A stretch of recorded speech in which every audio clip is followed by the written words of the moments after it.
네, 아름다운 믿음의 고백으로 하나님의 은혜를 나누는 오직 주만이 두 번째 간증자 바로 만나보겠습니다. 이분은요, 가난한 가정에서 태어나서요, 어려서부터 일을 해서 돈을 벌어야만 했습니다. 가난 때문에 겪는 부당함을 가슴에 품고 열심히 공부하고 그래서 약사가 되었습니다. 이제는 행복해질만 남았다고 생각했는데 결혼 생활은 깨어지고요. 하나뿐인 딸에게 시각장애가 찾아왔습니다. 그렇게 행복을 위해 끊임없이 달렸던 그녀가 이제는 행복을 찾았다고 하는데요. 그녀가 찾은 그 행복의 이야기 함께 들어보겠습니다. 춘천 한마음교회 유영미 자매님 큰 박수로 모실게요.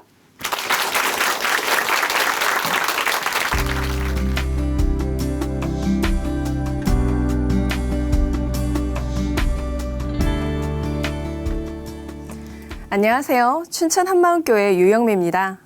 저는 가난한 가정환경, 이혼, 그리고 딸아이의 장애, 이 모든 상황들을 극복해보려고 발버둥 쳤고 그렇게 해야만 행복해질 수 있을 거라 생각했어요. 하지만 부활하신 예수님이 살아계신 나의 주, 나의 하나님이심을 믿고 이 세상의 어떠한 상황과도 상관없이 행복을 누리게 된 간증을 나누고자 합니다. 아버지는 몸도 약하셨고 일을 하는 날보다 안 하는 날이 더 많아서 집은 엄청 가난했어요.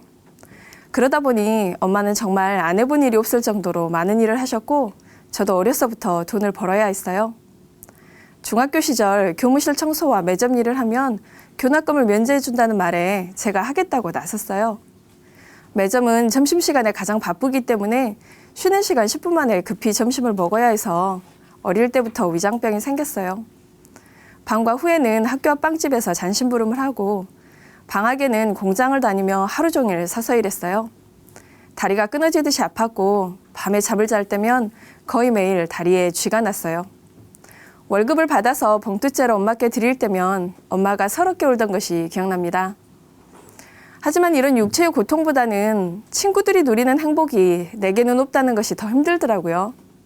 돈 걱정 없이 공부해보는 것이 소원이었고 친구들처럼 점심시간, 방과 후 시간, 방학을 누리고 싶었어요. 다른 사람들이 누리는 것을 나도 똑같이 누릴 수 있기만 하면 행복할 것 같았어요.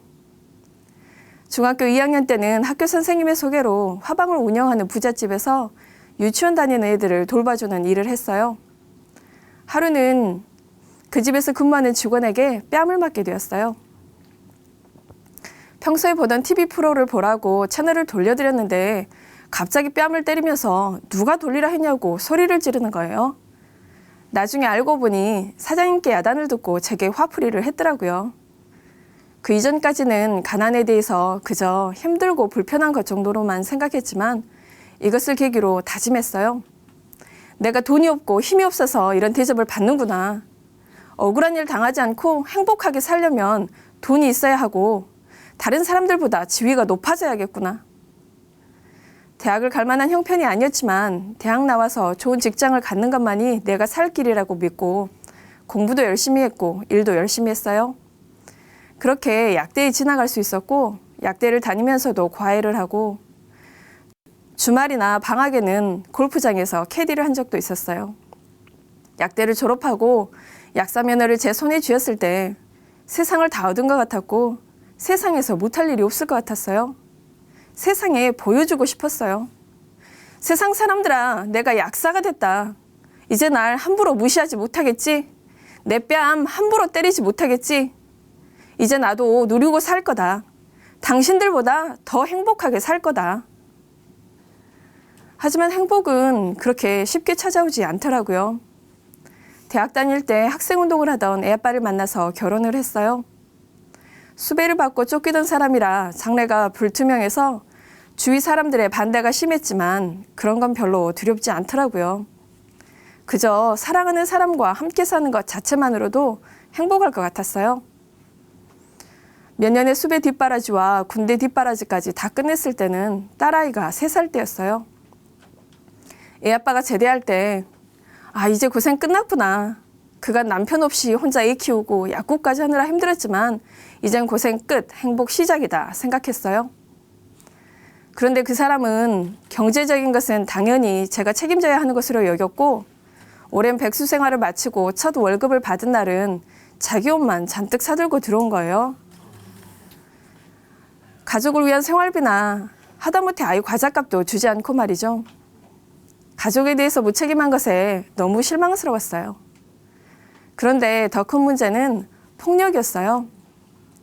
전 아버지가 엄마에게 심한 폭력을 사용하는 것을 보고 자랐어요.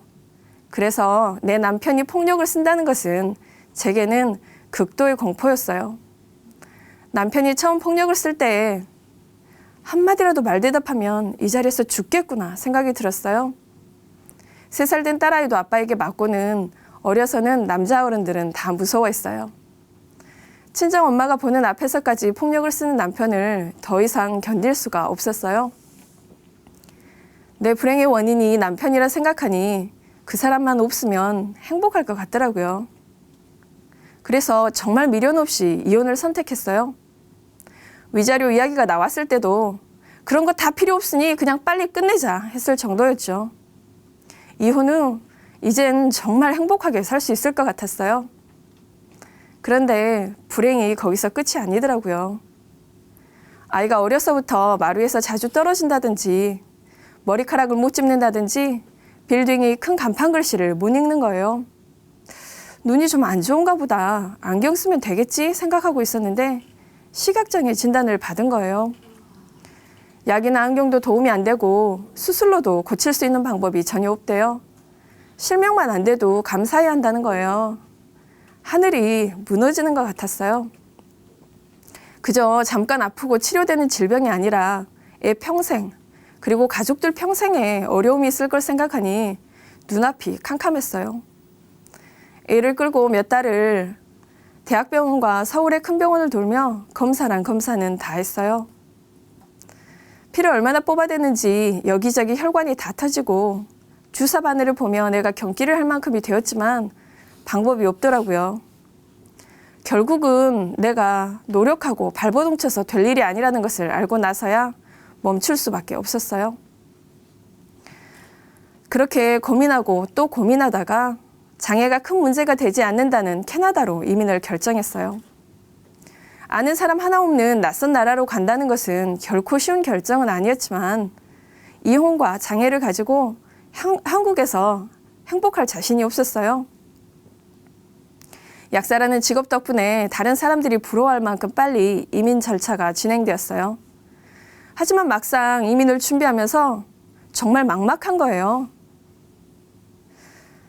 가족과 내가 살아온 모든 기반을 버리고 가서 캐나다 약사 면허도 다시 따야 하는데 지금보다 상황이 더 나빠지면 어쩌나 하는 두려움도 있었어요. 왜 이렇게 행복하게 사는 게 힘들까? 다른 사람들이라면 하나 넘기도 힘든 산을 난 정말 많이 더 넘어온 것 같은데 왜 이렇게 넘어야 할 더 큰 산들이 많은지, 과연 행복이란 것은 존재할까? 아무도 행복하지 않기 때문에 행복이라는 단어에 목숨을 거는 건 아닐까? 정말 많은 생각이 들었어요. 이민을 오면서 처음 몇 달은 방 하나를 렌트해서 정착 준비를 했는데 그 집 주인이 춘천 한마음교회 성도였어요. 복음을 전하기 위해 방 렌트를 주고 입주한 사람들을 섬기며 복음을 전하는 부부였어요. 그 부부에게 복음을 들으면서 전 예수님이 실존 인물임을 알고는 있었지만 저와 연관지어 생각해 본 적이 없음을 알게 되었어요. 그 부부가 물었어요. 어느 날 30세의 한 청년이 언니에게 와서 내가 하나님의 아들이다. 내가 너를 지은 창조주다라고 말한다면 과연 그 말을 믿으시겠어요? 그렇게 말을 한 사람도 미친 사람이겠지만 그 말을 믿는 사람도 정상은 아닐 것 같더라고요. 그렇다면 어떻게 하면 내가 자신이 하나님이라고 하는 청년의 말을 믿을 수 있겠는가 고민이 되었어요. 4대 성인으로 추앙받고 BC와 AD를 가른 이 실존 인물을 어떻게 하나님이라고 믿을 수 있는가라는 이 질문이 엄청 중요한 건 알겠는데 답을 모르겠더라고요. 그런데 부활을 보면 알 수 있다는 거예요.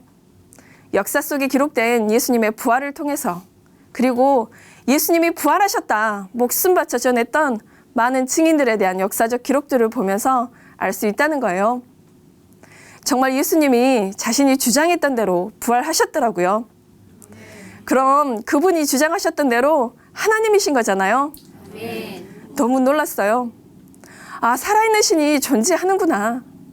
예수님이 살아계신 하나님이시구나. 전능자가 진짜로 이 땅에 오셨구나. 그전까지는 인간이 좀 더 인간답게 살기 위해 신이라는 존재가 필요해서 인간이 신을 만들었다고 생각했어요. 그래서 내가 그 이름을 불러주지 않으면, 그리고 내가 믿어주지 않으면 아무 의미 없는 존재라고 생각했어요. 한낱 피조물이 창조주를 멸시하고 조롱하고 있었음이 보이니까 정말 벼락마저 죽어도 할 말이 없겠구나 싶은 거예요. 눈이 밝아지면서 한편으로는 두려워서 그 부부에게 그럼 어떻게 하면 되나요? 물었어요. 예수님께서 부활하신 것이 죽은 자와 산 자의 주가 되려 하심이라 하면서 예수님을 주인으로 믿어야 한다는 거예요. 그런데 이 말씀이 추상적인 거예요. 그래서 주님, 부활이 사실이기에 예수님께서 살아계신 하나님이시고 나의 주인이신 것은 흔들릴 수 없는 사실인데 그것이 제 입술로만의 고백이 아니라 삶의 고백이 되었으면 좋겠는데 어떻게 하면 그렇게 되겠습니까? 계속 기도하면서 의뢰했더니 제 마음 가운데 이렇게 물으셨어요. 왜 약사가 되려 하느냐? 이 질문에는 가볍게 그리고 폼나게 대답했어요. 약사라는 일도 주를 위해서 할 것이고 그걸 통해서 예수님의 부활을 전하겠습니다. 그러면 내가 그것을 취하겠다면 기쁘게 내놓을 수 있겠느냐? 그런데 이 질문에는 대답을 못 하겠는 거예요. 차라리 물질이나 생명이라면 상관없을 것 같은데 약사 면허만큼은 내놓고 싶지 않은 거예요. 살면서 다른 건 다 마음대로 되지 않았지만 이 영역만큼은 내 노력으로 얻은 오로지 나만의 영역이라고 생각했기에 내놓을 마음이 추호도 없었어요. 게다가 낯선 캐나다 땅에서 약사 면허 없이 좋은 직업 없이 행복할 자신이 없었어요. 이해하고 대답하면 진짜 가져가실 것 같은 마음에 하나님, 저 이것만은 못 내놓겠습니다. 지금 시험을 위해서 하루에 13시간, 14시간 공부하는 것도 저고 이것을 이룬 것은 다른 누구도 아닌 저인 것 같습니다. 완전 겁을 집어먹고 대들었던 것 같아요. 다음날 도서관에서 시험 공부를 하고 있었는데 갑자기 가슴이 조이면서 심한 통증이 왔어요. 전 부정맥이라고 하는 심장이 불규칙하게 뛰는 심장병이 있었어요. 그게 좀 심해서 출산할 때도 혹시 모르니까 모든 응급시설이 갖춰져 있는 대학병원에서 애를 낳아야 했었어요. 그런 심장에 이상이 오니 아, 이대로 죽을 수 있겠구나 생각이 드는 순간 그렇게 움켜쥐려 했던 약사 면허증이 아무것도 아니더라고요. 아무 필요 없는 약사 면허증에 내 생명을 걸었구나 알게 되니 하나님 앞에 납작 엎드렸어요. 하나님, 살려주세요. 약사 안 돼도 상관없으니 살려주세요. 그러면서 내가 주인 돼서 사는 것이 어떤 것인지 알게 되었어요. 목사님께서 하나님보다 위에 올라선 것이 있으면 그것 때문에 죽는다고 하셨는데 그 말씀이 무슨 말인지 알겠는 거예요. 아, 하나님보다 더 사랑하는 것이 있으면 그것 때문에 죽겠구나. 예수님이 내 주인이라는 고백은 내 것을 빼앗으려는 것이 아니라 모든 것을 이분이 책임지시겠다는 축복이구나 알게 되었어요. 내가 내 삶의 주인 되어서 하나님을 배척하고 산 죄 때문에 전능자가 이 땅에 오셔서 그 죄를 담당하고 죽으셨고 부활하심으로 살아계신 하나님이 직접 오셨음을 증명하셨더라고요. 예수님이 나의 주, 나의 하나님이신 증거, 부활을 보이셨는데도 예수님을 믿지 않고 있었음이 비춰졌습니다. 여전히 내가 주인 되어서 약사 면허나 내 능력만을 믿는 자였어요. 주님, 제가 예수님을 믿지 않는 자였습니다. 용서해 주세요. 그렇게 예수님 믿지 않은 죄를 회개하고 예수님을 내 마음의 주인으로 영접했습니다. 아멘. 캐나다 약사 면허 시험을 2주 앞두고 있었는데 병원 다니고 검사 받느라 공부를 전혀 할 수 없었어요. 그동안 내가 했다고 생각했던 모든 것이 하나님께서 허락지 않으시면 안 되는 것이었구나 실감하게 되었어요. 내 삶의 모든 것의 주인이 온전히 예수님이심을 고백했습니다. 그리고는 제 삶이 바뀌기 시작했어요. 전 애 아빠가 무책임한 데다 폭력까지 써서 가정이 깨졌다고 생각했었는데 제가 주인 되었기 때문에 그랬더라고요. 예수님이 주인인 가정이 아니면 결국은 서로에게 상처만 주는 관계가 되겠구나 알게 되었어요. 예수님을 몰라서 지금도 힘들게 살 그 사람이 꼭 예수님을 믿을 수 있도록 기도하는 마음까지 주셨어요. 그리고 제 평생에 가장 큰 짐을 내려놓게 해주셨어요. 딸의 장애가 선천적인 것 같다는 의사의 말에 제 잘못인 것 같아서 마음 한가운데 큰 바위 덩어리를 얹고 사는 느낌으로 살았어요. 그런데 요한복음 9장 말씀을 보면 예수님께서는 날 때부터 맹인된 자를 보며 그것이 부모의 죄도 아니고 자신의 죄도 아니라는 거예요. 크고 작은 어려움을 겪는 아이를 볼 때마다 내 죄인 것 같고 어쩔 땐 내 인생이 실패한 것 같은 생각마저 들었어요. 그런데 딸아이를 창조하신 창조주가 제 잘못이 아니라는 거예요. 제 목을 조이던 사슬이 벗겨지고 가슴을 짓누르던 바위 덩어리가 하나도 남김없이 사라져 버렸어요. 더욱 감사한 것은 딸아이도 복음과 공동체 훈련을 통해 장애의 눌림에서 자유해졌고 영원한 상을 바라보며 노방전도 지하철 전도도 마다하지 않는 아이가 되었습니다. 약사 면허를 받은 후 이 부활의 복음을 전하기 위해 한국 약사들의 정착을 도우며 무료 강의를 시작했고 매 강의마다 1시간씩 복음을 전했어요. 약사님들이 복음을 들으며 예수님을 주인으로 믿는 것을 보며 너무 기뻐서 하루는 눈물로 기도했어요. 하나님, 저 지금 정말 행복합니다. 평생 이렇게 살다가 예수님 앞에 서게 해주세요.